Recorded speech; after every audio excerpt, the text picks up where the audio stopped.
तो अफसोस से कहना पड़ता हूँ कि ये एक टॉपिक है जो इसमें हम बात कर रहे हैं, ये भी एक एम्बैरसमेंट है। अगर ये चांद पे पहुंच जाता है फॉर एग्जांपल, तो मोदी साहब ने चौंक देना इंडिया ने। उसने कहना है भाई मैंने देखो मैं इंडिया को चांद। दोस्तों, दुनिया मान रही थी कि भारत का चंद्रयान 3 बाद में लैंड करेगा, लेकिन अब जो खबर आ रही है वो पूरी दुनिया को हिला करके रख देगी, क्योंकि दोस्तों हमारा यान हर हाल में जीतने वाला। कुछ साल पहले चीन भी इसी अंधेरे वाले इलाके में ही अपने 2 यान उतार चुका है, लेकिन इसके बावजूद भी वो साउथ पोल या उसके पास उतरने का रिकॉर्ड नहीं बना पाया, और अब ना ही रूस के नाम ये हो।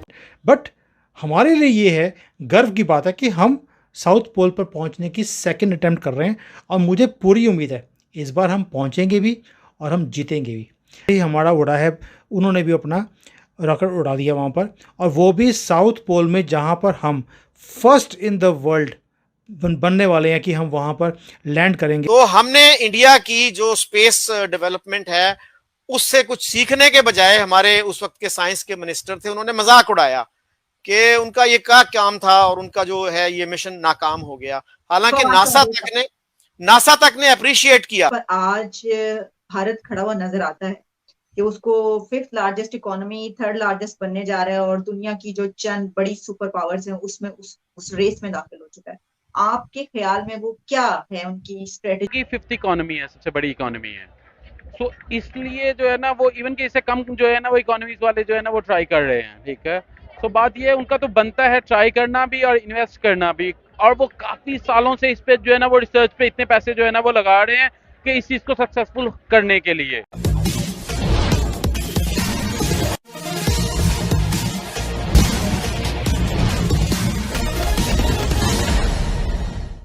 चंद्रयान 3 के मुकाबले में रूस का लूना 25 चंद्रमा के साउथ पोल पर 21 तारीख को लैंड करने वाला था, जबकि भारत का चंद्रयान 23 तारीख को लैंड करने की योजना है। लेकिन अभी इसरो के वैज्ञानिकों द्वारा यह दावा कि वे रूस के लूना 25 से पहले चंद्रमा के साउथ पोल पर लैंडिंग करके दिखा देंगे, अंतर्राष्ट्रीय जगत में इस मुकाबले को और दिलचस्प बना दिया है। आगे की कहानी सुनते हैं। दोस्तों, दुनिया मान रही थी कि भारत का चंद्रयान 3 बाद में लैंड करेगा, लेकिन अब जो खबर आ रही है वो पूरी दुनिया को हिला करके रख देगी, क्योंकि दोस्तों हमारा यान हर हाल में। लेकिन पुतिन यूक्रेन युद्ध से परेशान अपनी जनता को कुछ ऐसा दिखाना चाहते थे जिससे देश में उत्साह बढ़ सके। वो भारत के चंद्रयान 3 को लेकर के भारतीयों के उत्साह को भी देख रहे थे, लिहाजा किसी भी हाल में अपने यान को लॉन्च करवाने का फैसला ले लिया, और जानबूझ करके ही भारत की लैंडिंग साइट की। रशिया ऐसा काम क्यों कर रहा है? देखिए क्या होता है कि आपको पता है कि जो स्पेस है उसके अंदर रशिया का बहुत बड़ा दबदबा बहुत देर से रहा है, और पहला जो इंसान था जो स्पेस में गया था वो भी रशिया की तरफ से गया था, ये हम सब जानते हैं, हमने बचपन में पढ़ा हुआ है। तो ये जो रेस होती है बड़ी पावर्स के अंदर, ये हमेशा होती है कि हिस्ट्री में आपका नाम दर्ज हो जाता है कि सबसे पहले वहाँ पर कौन पहुँचा था। रशिया इस रेस को इतने सालों से 50-60 सालों से जीता आ रहा है। आज वो जिसने हमें टेक्नोलॉजी भी दी, हमें हेल्प भी करी, आज हम उनसे आगे निकल जाएं। बेशक हमारा वो दोस्त मित्र है ना, दोस्त मित्र है, बेशक वो हमारा दोस्त है, हमारी हेल्प करता है हर जगह पे, बट फिर भी ये राइवलरी जो होती है एक ना हिस्ट्री में नाम रखने की, ये होती है और ये होनी भी चाहिए। मैं इसको एक हेल्दी कंपटीशन की तरह देखता हूँ। जिसका दम होगा, महादेव जिसके साथ होंगे वो लैंड कर जाएगा, क्या दिक्कत है उस पर? ये कौन सा कोई वॉर हो रहा है? It's just a competition. But हमारे लिए ये है गर्व की बात है कि हम साउथ पोल पर पहुंचने की सेकंड अटेम्प्ट कर रहे हैं, और मुझे पूरी उम्मीद है इस बार हम पहुंचेंगे भी और हम जीतेंगे भी। तो हमने इंडिया की जो स्पेस डेवलपमेंट है उससे कुछ सीखने के बजाय, हमारे उस वक्त के साइंस के मिनिस्टर थे, उन्होंने मजाक उड़ाया कि उनका ये क्या काम था और उनका जो है ये मिशन नाकाम हो गया। हालांकि नासा तक ने अप्रिशिएट किया कि उन्होंने जितने खर्चे से हमने किया था उससे शायद 10 गुना कम खर्चे पे उन्होंने ये किया। एंड वो क्या कहते हैं, गिरते हैं शाहसवार ही मैदान जंग में। तो आज उनका कल नाकाम हुआ, आज हो सकता है कामयाब हो जाए, लेकिन उन्होंने एक एफर्ट की। तो हम क्यों नहीं वो एफर्ट कर पा रहे? हम क्यों पीछे रह गए हैं? हमारे यहाँ उस तरह के इदारे क्यों नहीं है जिस तरह के इंडिया में हैं? IITs की बात होती है, फिर IIMs है, इंडियन इंस्टीट्यूट ऑफ मैनेजमेंट, वो 60s में शुरू हो गए थे बनने, और IITs 50s में शुरू हो गए थे। चंद्रयान 3 से कोई मुकाबला हो ही नहीं सकता है। और दोस्तों, इसरो अब भी रूस से कंपटीशन करना चाहे तो इसरो अपने यान को बहुत ही कम टाइम में डायरेक्ट इंजन फायरिंग करके 30 किलोमीटर वाले ऑर्बिट में ला सकता है, क्योंकि वहां पर कोई पावरफुल रॉकेट की जरूरत नहीं पड़ती है। लेकिन इसरो अब वहां की ग्रेविटी का इस्तेमाल, इसका तोड़ निकालते हुए चंद्रयान 3 को स्लिंग शॉट मैकेनिज्म के तहत पहले धरती के गुरुत्वाकर्षण की मदद से पृथ्वी की परिक्रमा करवाते हुए कक्षा के अंदर पहुंचाया। उसके बाद चांद की कक्षा में आखिरी ऑर्बिट तक इसे पहुंचा दिया है। इससे बहुत सारा ईंधन बच चुका है और दोस्तों, इसमें टाइम जरूर लगा है, लेकिन मिशन को कोई नुकसान नहीं हुआ है और ये इसरो के वैज्ञानिकों की तगड़ी उपलब्धि है। बड़ी बात तो यह है कि दोस्तों, कि इस बार जिस सटीकता से मिशन को अंजाम दिया गया है, वो निश्चित तौर पर चांद के दक्षिण ध्रुव पर लैंड करके ही की फिफ्थ इकोनॉमी है, सबसे बड़ी इकोनॉमी है। सो इसलिए जो है ना, वो इवन के इससे कम जो है ना, वो इकोनॉमीज वाले जो है ना, वो ट्राई कर रहे हैं। ठीक है, तो बात ये है, उनका तो बनता है ट्राई करना भी और इन्वेस्ट करना भी, और वो काफी सालों से इस पे जो है ना, वो रिसर्च पे इतने पैसे जो है ना, वो लगा रहे हैं कि इस चीज को सक्सेसफुल करने के लिए। सो ऑब्वियसली बात है कि वो इसके बाद अगर ये नहीं भी कामयाब होता, देन भी वो अगली ट्राई करेंगे, और उनका बनता भी है ये ट्राई करना, क्योंकि उनकी इतनी बड़ी इकोनॉमी है। मतलब India try again and Russia एक ही ट्राई में पास। रशिया ने भी आज से पहले 15 ट्राई की हुई है, उनकी भी पहली जो है ना, वो 4 अनसक्सेसफुल जो है ना, वो रही थी। टोटल उनकी 19 जो है ना, वो बनती है। मतलब क्या एक्सपेक्टेशंस है, पाकिस्तानी क्या कर रहे हैं, पाकिस्तानी ये देख रहे हैं बैठ के कि रशिया और इंडिया के दरमियान जो रेस लगी हुई है कौन जीतेगा, या हम भी ट्राई करना चाहिए, हमें भी कहना चाहिए कि नहीं हम भी जाना चाहते हैं।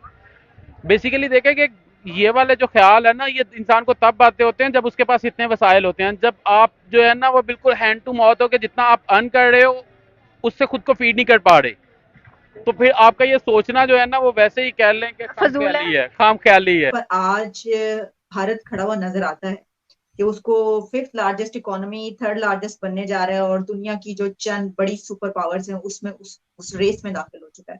आपके ख्याल में वो क्या है उनकी स्ट्रेटेजी या पॉलिसी जिस बिना पर वो यहाँ पर पहुंचे हैं? जी, मैं देखता हूँ इंडियन मिनिस्टर्स के इंटरव्यूज मैंने कुछ देखे, तो मैं बड़ा हैरान हुआ कि उनका फोकस जो है वो ये है कि आज से 10 साल बाद हमने कहाँ होना है, 15 साल बाद हमने कहाँ होना है। और हमारे आप टॉक शोज देख लें, वो एक दूसरे के ऊपर गंद उछाल रहे होते हैं कि इसने ये किया था, मैंने ये किया।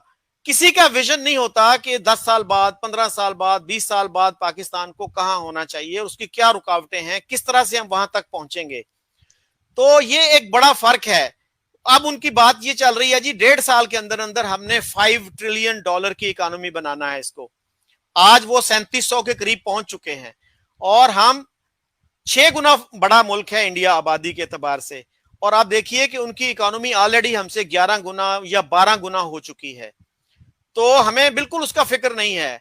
तो वो जो कहते हैं ना कि बस वो उधार की हम खा रहे हैं और बेफिक्री में जी। सोवियत संघ जब इकट्ठे था उस समय सोवियत संघ का अंतरिक्ष ज्ञान या स्पेस टेक्नोलॉजी सबसे आगे थी और सबसे पहला अंतरिक्ष में आदमी भेजने वाला रूस ही था।